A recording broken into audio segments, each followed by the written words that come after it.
All right, welcome back. We're going to take a look at transformations, the graphing technique. Here's your, if f of x is the original function, and like for example, let's say y equals x squared is your original function, and you have a plus something, so here's y equals x squared, for example, and if you have the original function x squared, but then you plus a k, let's say 3, that'll just move the whole thing up 3. And when in doubt, you can always just plot a bunch of points. You know, if you plot a bunch of points, you plug in negative 2 squared, 4, 4 plus 3, 7, negative 1 squared, 1, 1 plus 3, 4, 0 squared plus 3, 3, and so on. You'll see, you know, all these points on there, and you should see that it's bumped up 3 anyways, right? So it takes the original and bumps it up 3, right? Units. That's what f of x plus k does. Well, if you had a minus 3 instead, it would just move it down, k units down. That's a vertical shift down 3 units. If you have f of x minus h, you'll move it to the right, h units. So for example, let's go back to x squared again, and let's do x minus h quantity squared. So for example, x minus 2 quantity squared. Well, again, if you threw a bunch of points in, you know, negative 2 minus 2 is negative 4 squared, 16, negative 1 minus 2, negative 3 squared, 9, 0 minus 2, negative 2 squared, 4, 1 minus 2, negative 1 squared, 1, 0 minus 2, negative 2 squared, 4, and so on. Oops. Oh, I already did that. 2 minus 2, 0 squared, 0, and so on. You should see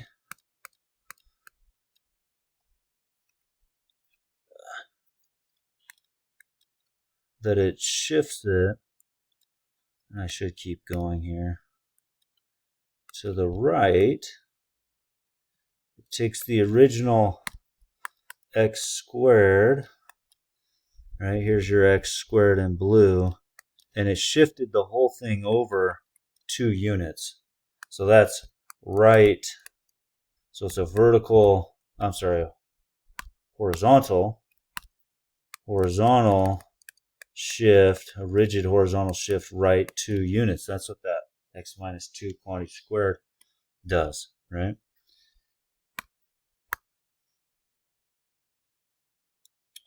If you went f of x plus h, you know, let's take a different one. Let's take y equals x cubed. So here's your y equals x cubed. And if you did y equals x plus 1 cubed, that would move it left 1. So here, look exactly the same, except it'd be left 1 unit, right? Negative f of x. That's going to do a reflection about the x-axis. Erase these for a minute. Let's go back to y equals x squared for a minute. Here's our x squared. If we put a negative in front of that x squared, that's going to flip all those values about the x-axis. So it's a reflection about the x-axis. Flip that all over, right? F of negative x. Here, let me do that one. Example of f of negative x. Let's take x cubed again.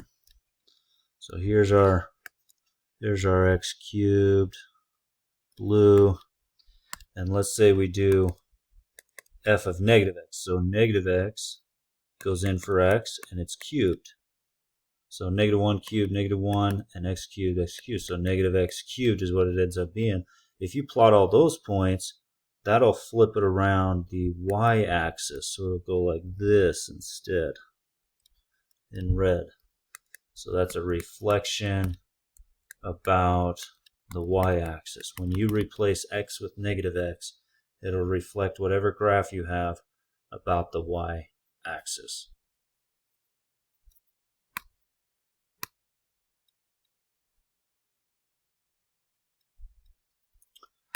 All right, let's do a in front.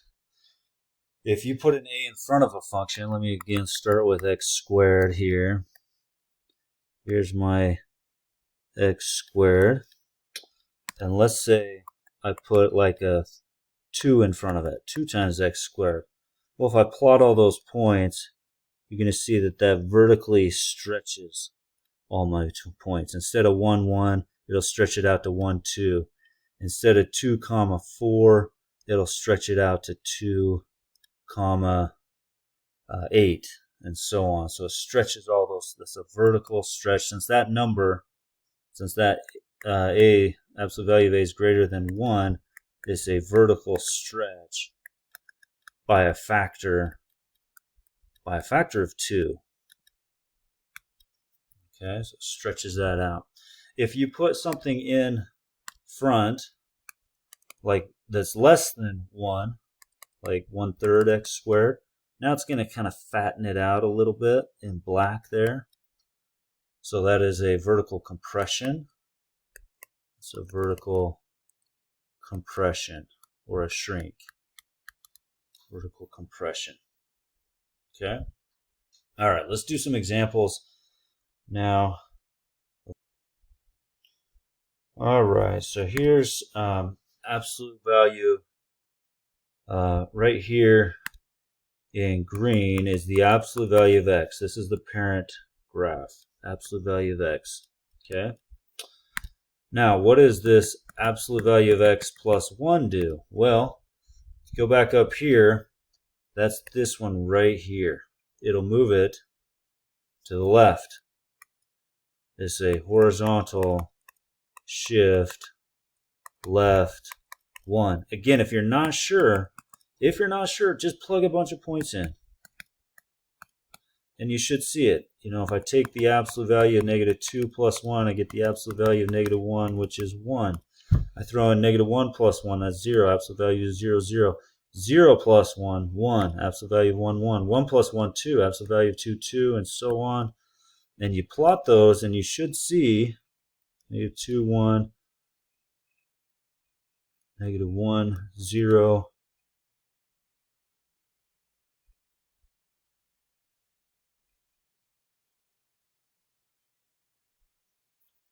0, 1, 1, 2, 2, 3, and so on. It'd be nice if I threw a few more points on, but here it is in blue. You know, the original one is in green right here. Let me put it on the same graph. So can you see how it moved it left 1? It took the green one and moved it left 1. Absolute value of x plus 1. So left 1. This one though is it's on the outside of the absolute value. So again, here's the original absolute value of x right there. And so if it's on the outside, this will move it up or down. Well, it's a positive 2. This will vertical shift up 2 units. So what you'll see is the same absolute value up 2. Now, when in doubt, just plot a bunch of points. I didn't draw that very good, but it's the vertical shift up 2, right? Vertical shift up 2, and that's this one right here, right? Up 2. All right, let's keep going. If I put a negative in front, that's this one, negative the original. That's a reflection about the horizontal axis or the x-axis. So it'll look exactly the same, but it'll flip it over. Again, if you're not sure, just plug a bunch of points in. Here's the function. Plug a bunch of points in, like -2, -1, 0, 1, 2. If I throw in -2, I got to take the absolute value first, which is just a 2. Then I apply the negative out front. I'll have -2. There's my -2, -2. I throw in -1, and I'll get those once I throw those points in, right? You'll start seeing that it is a V flipped around. So again, that's a reflection about the x-axis. All right, how about a combination? So here we have a reflection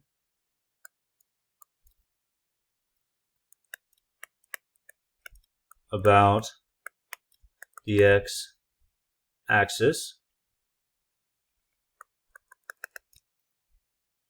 Okay, so you flip that over, and then, so let me flip it over. So here's your flip over first. Okay, number one, flip it over. So I didn't draw that very well. There you go. There's number one.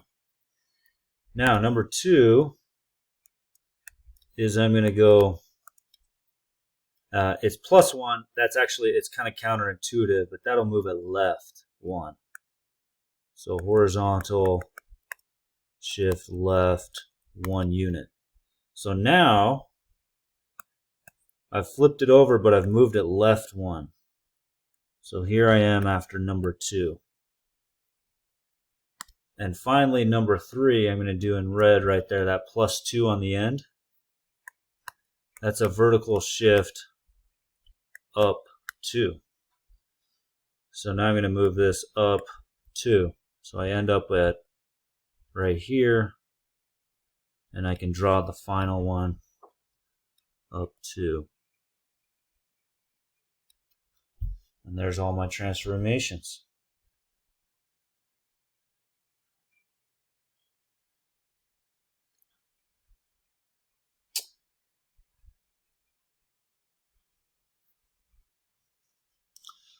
Now this one, when you have inside a value inside of it, okay, right there, what that'll do is that'll, if it's a value here, let me give you two this way. If I have f of kx, if k is bigger than 1, that's a horizontal compression. If k is less than 1, I should say absolute value, then it's a horizontal stretch. Okay, and I'm actually, let me give you an example of that with the absolute value for a minute. Let me do the absolute value of x. So here's your absolute value of x.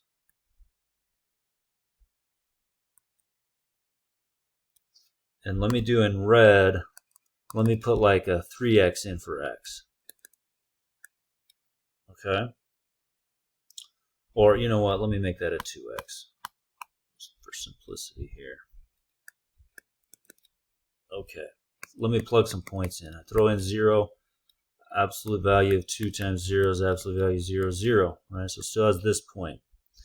If I throw in 1, I have the square root of 2, but if I throw in, so I don't really want to throw that in. Let me throw in a half. That would be a good one, because then I'll have 2 times a half is the square root of 1, which is 1. So 1/2, comma 1. I'll throw in 2 is another one. Square root of 2 times 2, square root of 4 is 2. So I have 2, comma 2. Anyways, I could keep going with this, but what you're going to see is this is horizontally compressed. So that point compresses over, right? These points are compressing over. That's a horizontal compression. And so that's what's going to happen here with this absolute value of 2x. So let's come back to this problem for a minute. We'll have a horizontal compression. So it's going to move these points in, if that makes sense. Y equals absolute value of 2x, horizontal compression.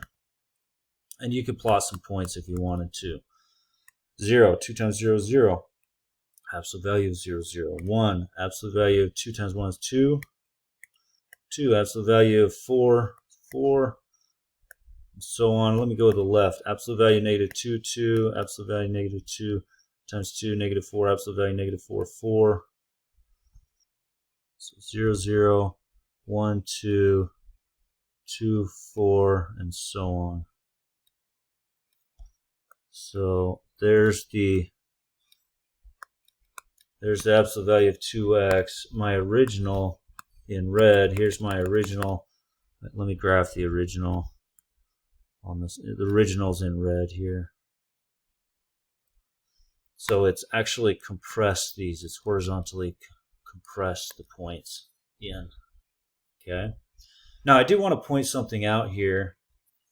If you remember, absolute value of A times B is the absolute value of A times the absolute value of B. So here you have the absolute value of 2x, which is the absolute value of 2 times the absolute value of x. In other words, 2 absolute value of x.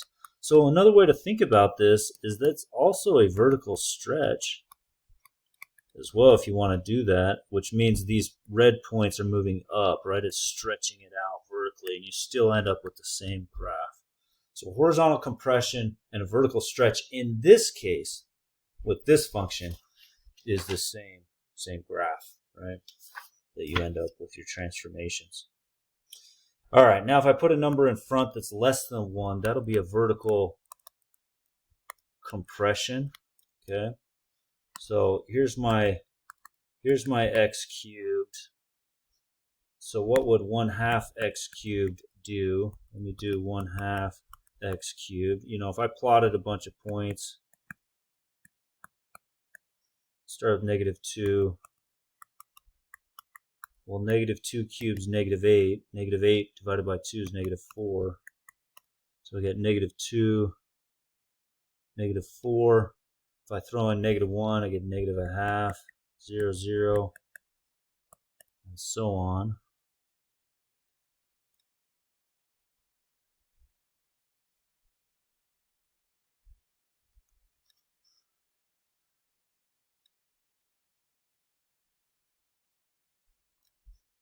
So it kind of compressed the original. Let me do the original in red this time. Here's my original in red.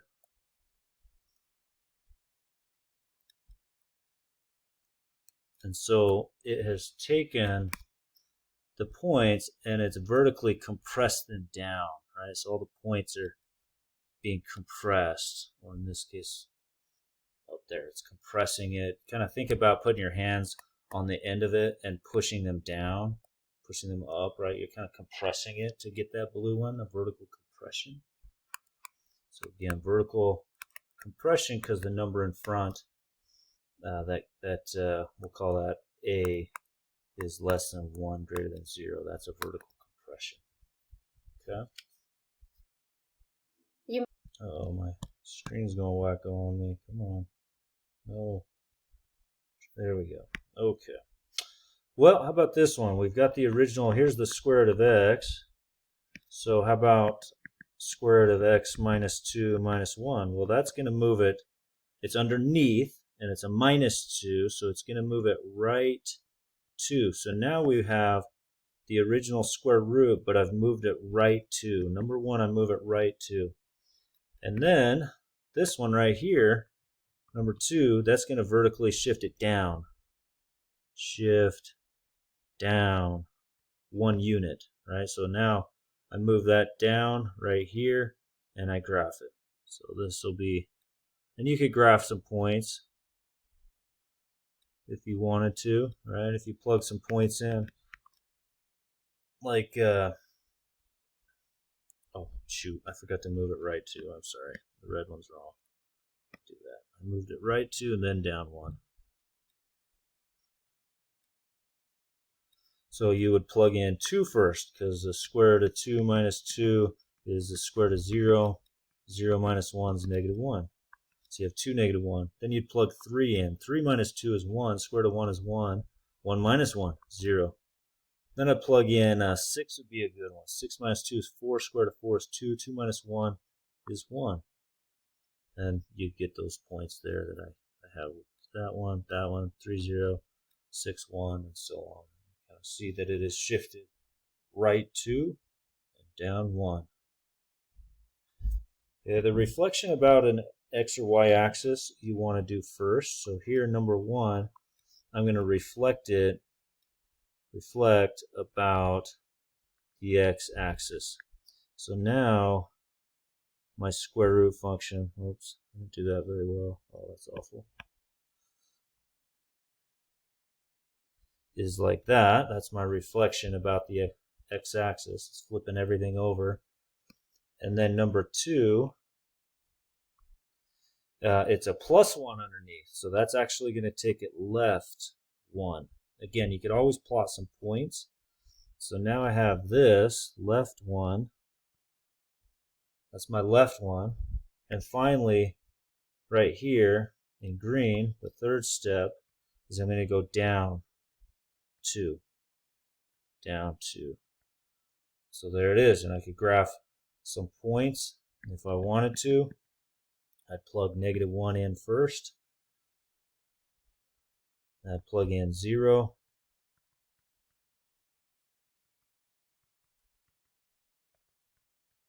-1 plus 1 is 0. -0, 0. 0 minus 2 is -2. So I got -1, -2. Throw 0 in. 0 plus 1 is 1. Square root of 1 is 1. -1 minus 2, -3. 0, -3.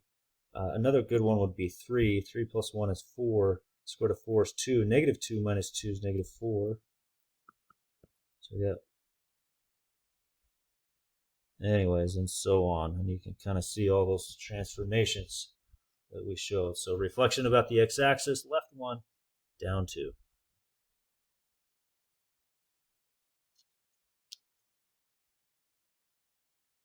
Now this one's kind of tricky.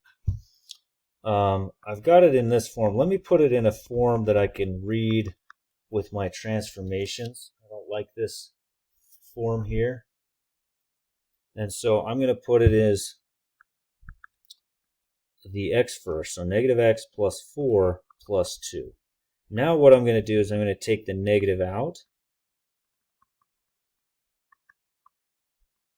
And so the negative in front right here, then I can see that is not a reflection. It's not in front of the square root, it's underneath. So that's a reflection about the y-axis. Okay, so I have a reflection about the y-axis. So now I'm looking like this. That's step number 1. But I had to put it in a form that I could see this.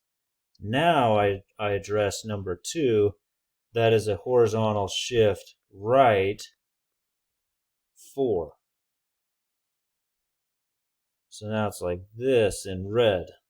Okay, so I reflected about the y-axis. I shifted it right 4. And the last step is number 3, I'm going to bump it up 2 units. Up 2 units. And of course, I could always plot some points into the function, either the original or the one here that I have. And of course, I'd plug in 4 first, then I'd plug in 3, and so on. You know, if you plug 4 in, you get 4 minus 4, 0, plus 2 is 2. So I have 4, 2. Then I plug 3 in. 3 minus 4 is -1. -1 is 1. Square root of 1 is 1. 1 plus 2 is 3. So that's 3, 3, and so on there. Now 0 is another good one, by the way.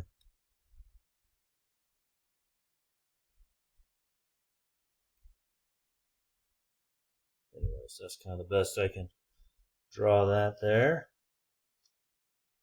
So reflection about the y-axis, right 4, up 2.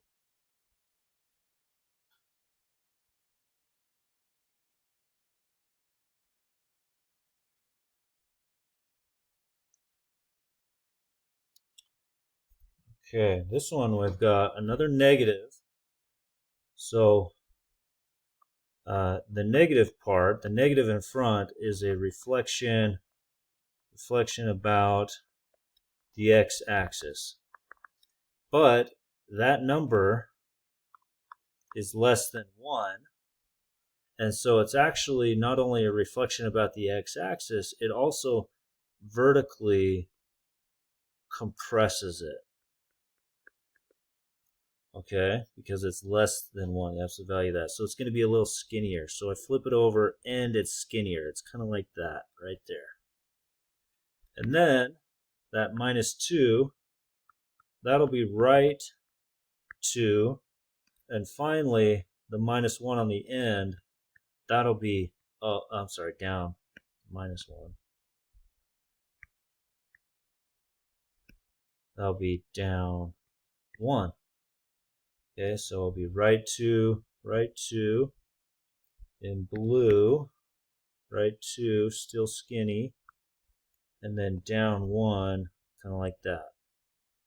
So let's go ahead and plot it with some points. So some good points would be 2, and I'd go to the right a couple, maybe I'd go to the left of that a couple, but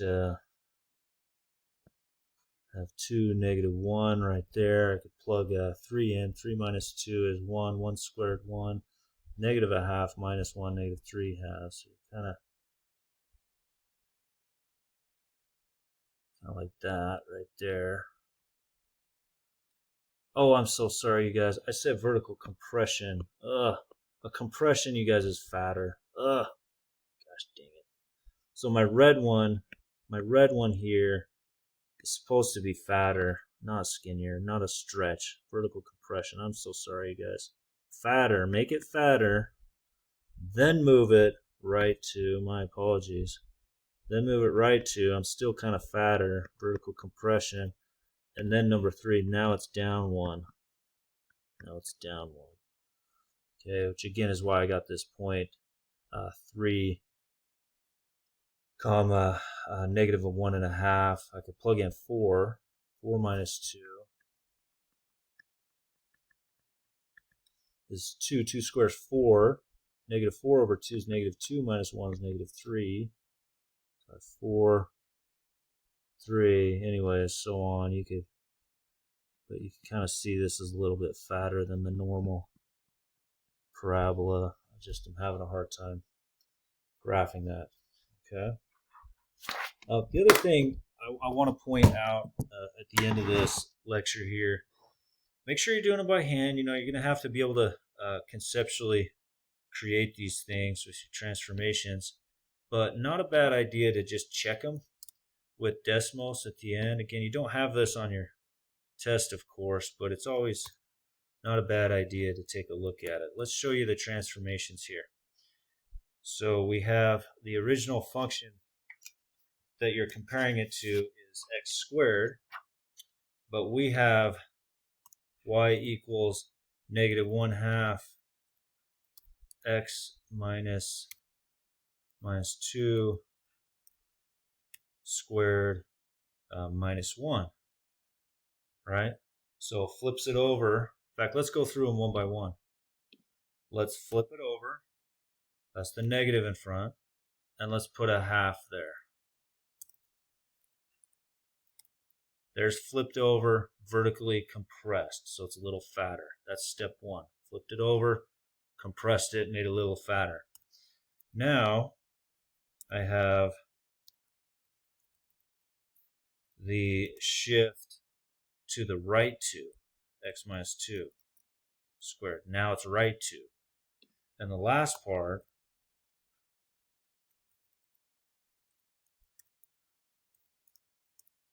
is I'm right 2, but then they have a -1 on the end. That's the final one in black there. -1/2 x minus 2 quantity squared minus 1. It shows all those real nicely with that Desmos. So anyways, thanks so much for watching, you guys. See you next time.